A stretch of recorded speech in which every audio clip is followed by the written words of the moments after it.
আসসালামু আলাইকুম। পবিত্র রমজান মাসের পুরো সময়টা আমরা কাটিয়েছি বেকার অবস্থায়। কারণ অবশ্য রমজান মাসে মুসলিমদের তেমন কোনো ওয়েডিং থাকে না। অবশেষে রমজানের শেষ প্রান্তে এসে আমরা একটি ইভেন্টের কাজে যাই, যেটা ছিল অবশ্য সনাতন ধর্মীদের। আর এটা ছিল সরাসরির এক পরিচিত বন্ধুর বাড়িতে, যেখানে আমরা সন্ধ্যা থেকে পুরো সময়টা ভালো পারফরমেন্সে করার চেষ্টা করেছি। সন্ধ্যা থেকে শুরু হয় হলুদ ছোঁয়ার কাজ। আর এটা যেহেতু ছিল বরপক্ষের একটি প্রোগ্রাম, তাই তো বরকে নিয়ে আমরা স্টেজে পৌঁছি।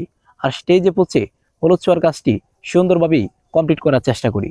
প্রোগ্রামে ছিল বিশাল সংখ্যক মানুষের একটি সমাগম, যেখানে রাত 3টা পর্যন্ত আমরা কাজ করেছি এবং অসাধারণভাবে সেই কাজ করার চেষ্টা করেছি।